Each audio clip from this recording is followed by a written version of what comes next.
എല്ലാം ഇവിടെ ശരിയായി കിട്ടിയിട്ടുണ്ട് കൂട്ടുകാരെ. ഭയങ്കര പെർഫെക്റ്റ് സോഫ്റ്റുമായിട്ട് വന്നിട്ടുണ്ട്. അപ്പോഴേകദേശം 10-11 വരും. നല്ല കാര്യമായിട്ടുണ്ട് ഓക്കെ. അപ്പോഴെല്ലാം ഞാൻ ഇവിടെ ചുട്ടെടുത്തിട്ടുണ്ട്. അപ്പോഴും നമ്മുടെ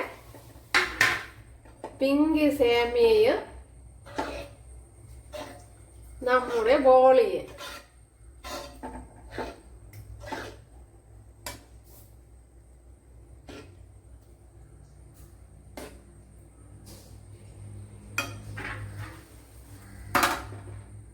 ഹായ്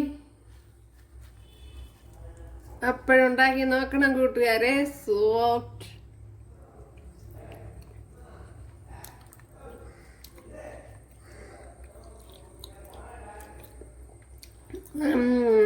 അടിപൊളി.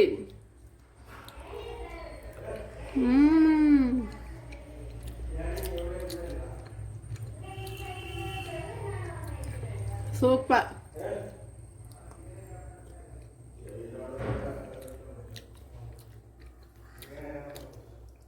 അപ്പൊ നമ്മളെ പിങ്ക് പായസവും ബോളിയും ഈ ഓണത്തിന് നിങ്ങൾ തയ്യാറാക്കി നോക്കി കിട്ടുമല്ലേ. എളുപ്പം തന്നെ. അടിപൊളി. അപ്പോഴിവിടെ ചെറിയ 2 ബീട്രൂട്ട് എടുത്തിട്ടുണ്ട്. അപ്പോഴിത് വേവാൻ ആവശ്യമായ വെള്ളം ചേർത്ത് കൊടുത്ത് ഇതിനെ നല്ലപോലെ ഒന്ന് വേവിച്ചെടുക്കണം. അതേപോലെ തന്നെ ഇതിനെ ഒന്ന് ചെറിയ പീസാക്കി കട്ട് ചെയ്തെടുക്കണം. വേവിച്ചെടുത്തതിന് ശേഷം മിക്സിയുടെ ജാറിൽ ഇട്ട് ഫൈനായിട്ടൊന്ന് അടിച്ചെടുക്കണം.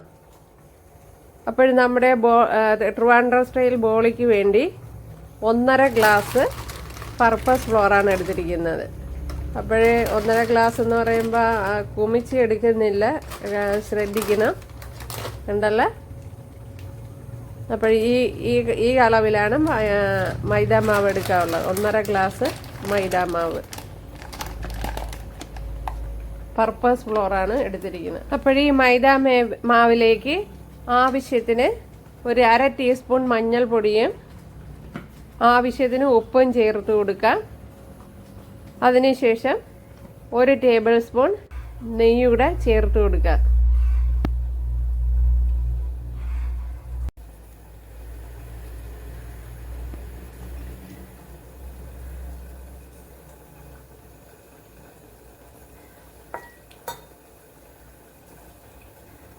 അപ്പോഴും മൈദാമാവിലെ കുറേശ്ശെ വെള്ളം ചേർത്ത് കൊടുത്ത് നല്ലതുപോലെ ഒന്ന് കുഴച്ച് ഉരുട്ടിയെടുക്കാം.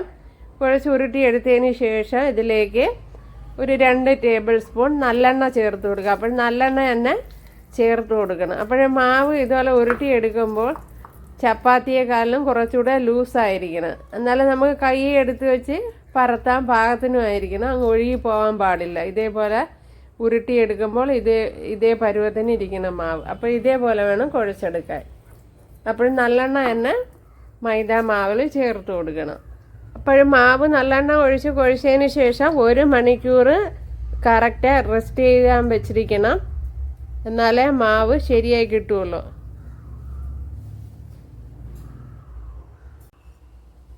അപ്പോഴും മാവിനെ ഒന്ന് അടച്ചു വെച്ചിരിക്കാം. നമ്മുടെ പിങ്ക് പായസത്തിന് വേണ്ടി 1 ടേബിൾ സ്പൂൺ നെയ്യ് ചേർത്ത് കൊടുത്തിട്ടുണ്ട്. അതിലേക്ക് അടയും ചേർത്ത് കൊടുത്തിട്ടുണ്ട്. അട നീളമുള്ള അടയാണെങ്കിൽ ഒടിച്ച് ഇട്ട് കൊടുക്കുക ചെറുതായിട്ട്. ഇനി ഇതൊന്ന് ബ്രൗൺ നിറമാകുന്നത് വരെ ഒന്ന് വഴറ്റിയെടുക്കുക.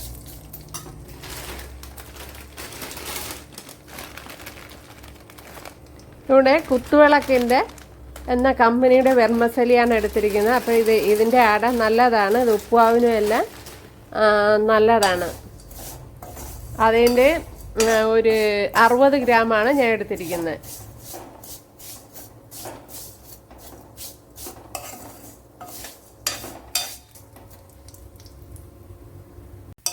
നമ്മുടെ വെർമസലിയുടെ അട അത് ബ്രൗൺ നിറമായിട്ടുണ്ട്. നല്ലതുപോലെ ബ്രൗൺ നിറമാണ്. അതിനുശേഷം ഒരു 50 ഗ്രാം ചവ്വരിയാണ് ഇപ്പോൾ ഞാൻ ചേർത്ത് കൊടുക്കുക. അപ്പോൾ നേരത്തെ വേവിച്ച് വെച്ചിരുന്നതാണ്.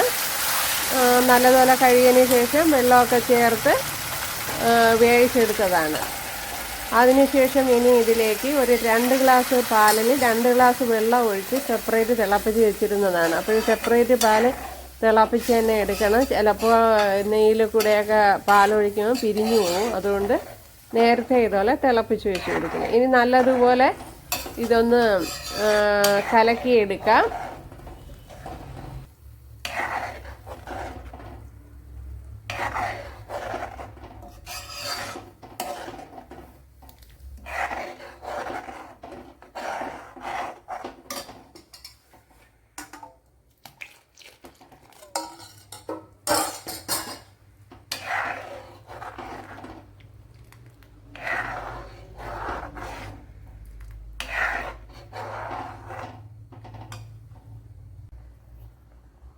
അതിനുശേഷം നമ്മൾ അടിച്ചു വെച്ചിരുന്ന മിക്സിയുടെ ജാർ ചേർത്ത് കൊടുക്കാവുന്നതാണ്. അടിച്ചു വെച്ച ബീട്രൂട്ട് ചേർത്ത് കൊടുക്കുക. അപ്പോഴേ കളറിന് ആവശ്യമായ ബീട്രൂട്ട് ചേർത്ത് കൊടുക്കണം. ഇനി കൂടുതൽ കളർ വേണമെന്നുള്ളത് കൂടുതൽ ചേർത്ത് കൊടുക്കുക. എന്തായാലും ബീട്രൂട്ട് വേവിച്ച് മിക്സിയുടെ ജാറിൽ അരച്ചെടുക്കണം.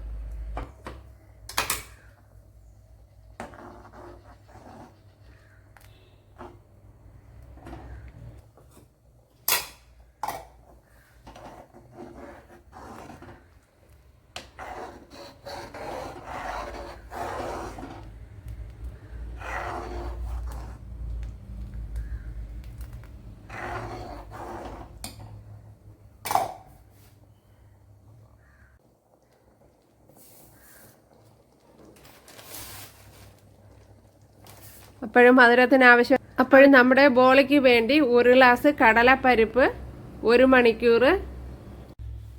മണിക്കൂർ വെള്ളത്തിലിട്ട് കുതിർത്തെടുത്തതാണ്. അതിനുശേഷം 2 വിസിൽ കൊടുത്ത് കുക്കറിൽ വേവിച്ച് എടുത്തിട്ടുണ്ട്. അതേപോലെ തന്നെയാണ് കുക്കറിന്റെ വിസിൽ കളഞ്ഞ് എടുക്കണം. അല്ലെങ്കിൽ ഒരുപാട് വെന്ത് കുഴഞ്ഞു പോകും. ഒരുപാട് വെന്ത് കുഴഞ്ഞു പോയാൽ മാവ് ശരിയായി കിട്ടില്ല.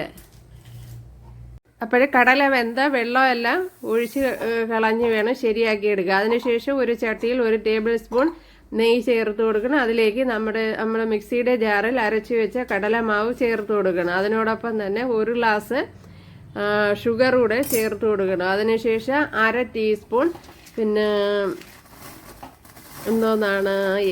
ഏലക്കാപ്പൊടിയും 1/2 ടീസ്പൂണ് നമ്മുടെ ജാതി പത്തിരിയുടെ പൊടിയും കൂടെ ചേർത്ത് കൊടുക്കണം. ഇപ്പോൾ ചേർത്ത് കൊടുത്ത് നല്ലതുപോലെ ഇതൊന്ന് വഴട്ടിയെടുക്കണം. വഴട്ടി നമുക്ക് ഉരുട്ടിയെടുക്കാൻ പാകത്തിന് ടൈറ്റാക്കി എടുക്കണം. അപ്പോൾ ഷുഗർ ചേർത്ത് കൊടുക്കുമ്പോൾ ഒന്ന് നല്ലതുപോലെ ഒന്ന് ലൂസായി വരും. പക്ഷേ അതിൽ പേടിക്കൊന്നും വേണ്ട, അത് സാവകാശം മാവ് ടൈറ്റായി വരും. അപ്പോഴും മാവ് മിക്സിയുടെ ജാറിൽ അരച്ചെടുക്കുമ്പോൾ വെള്ളമൊന്നും ചേർത്ത് കൊടുക്കാൻ പാടുള്ളതല്ല. കുക്കറിൽ വേവിക്കുമ്പോൾ ആവശ്യത്തിന് വെള്ളം ചേർത്ത് വേവിച്ചെടുക്കണം. അതിനുശേഷം ആ വെള്ളം അരിപ്പയിൽ മാറ്റിയെടുക്കണം. അപ്പോൾ വെള്ളം കൂടാനല്ല, വെള്ളം ഒട്ടും പാടില്ല. അതുപോലെ ഒരുപാട് വെന്ത് പോകാനും പാടില്ല. 1 ഗ്ലാസ് കടലപ്പരിപ്പാണ് ഞാൻ എടുത്തിരിക്കുന്നത്. അപ്പോൾ 1 ഗ്ലാസ് കടലപ്പരിപ്പ് 1.5 ഗ്ലാസ് മൈദാമാവ്. മാവ് ഉരുട്ടിയെടുക്കാൻ പാകത്തിന് നമ്മുടെ മാവ് ഇവിടെ റെഡിയായി വന്നിട്ടുണ്ട്. അപ്പോൾ ഇതുപോലെ വഴറ്റി ഇച്ചിരി 10-15 മിനിറ്റ് എടുക്കും കൂട്ടുകാരെ. അപ്പോഴെന്നാലും സമയമെടുത്ത് നല്ല ടൈറ്റാക്കി എടുക്കണം മാവ്. അത് സാവകാശത്ത് അങ്ങ് ടൈറ്റായി വന്നോളും. കണ്ട ഇതേപോലെ ഉരുണ്ടു വരും. അതിനുശേഷം ഇച്ചിരി നല്ലെണ്ണയും കൂടെ ചേർത്ത് നല്ലതുപോലെ ഉരുട്ടി കൊടുത്താൽ മതി.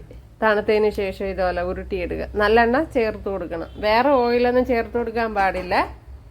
എന്നിട്ട് ഇതുപോലെ ഉരുളകളാക്കി എടുക്കണം.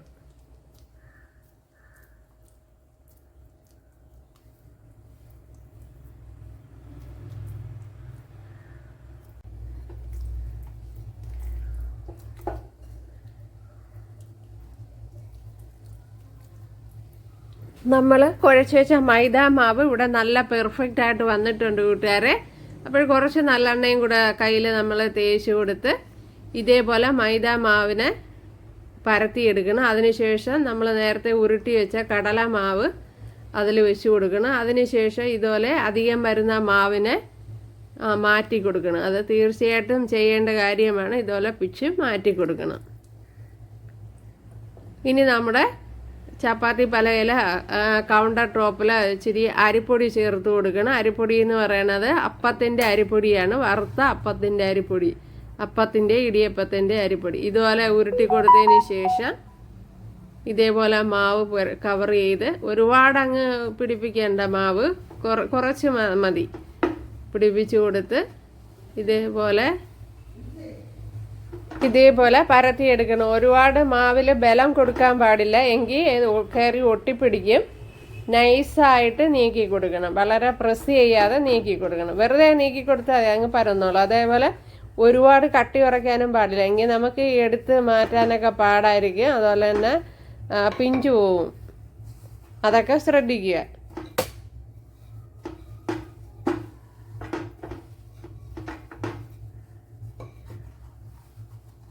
കണ്ടല്ലേ, ഇവിടെ ഇപ്പോൾ നല്ല ഫൈനായിട്ട് തന്നെ പരത്തി എടുത്തിട്ടുണ്ട്. ഇതുപോലെ എല്ലാം നമുക്ക് പരത്തിയെടുക്കാവുന്നതാണ്.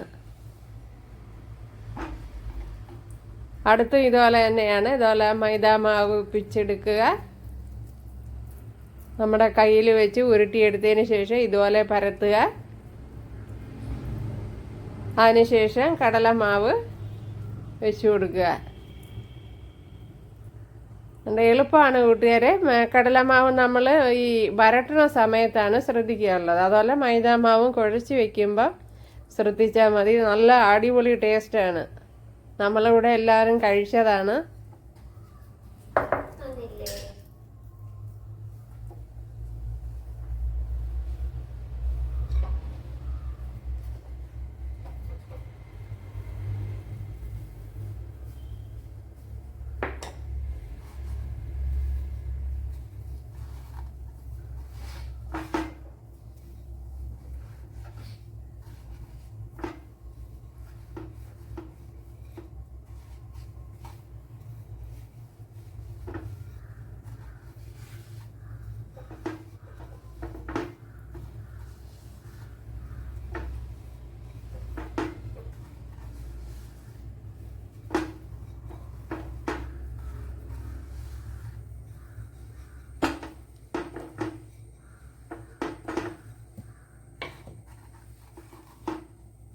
വേണ്ടല്ലേ, അപ്പോൾ അടിപൊളിയായിട്ട് ശരിയായി വന്നിട്ടുണ്ട്. ഇതുപോലെ പരത്തിയെടുക്കാൻ പറ്റും.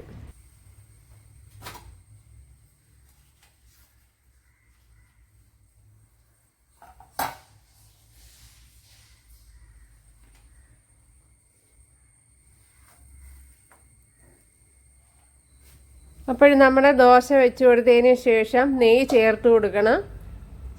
ഇതേപോലെ അതിൻ്റെ മുകളിലും എല്ലാം നല്ലതുപോലെ ചേർത്ത് കൊടുത്താൽ നല്ല സോഫ്റ്റും നല്ലതുപോലെ പൊള്ളിയും വരും.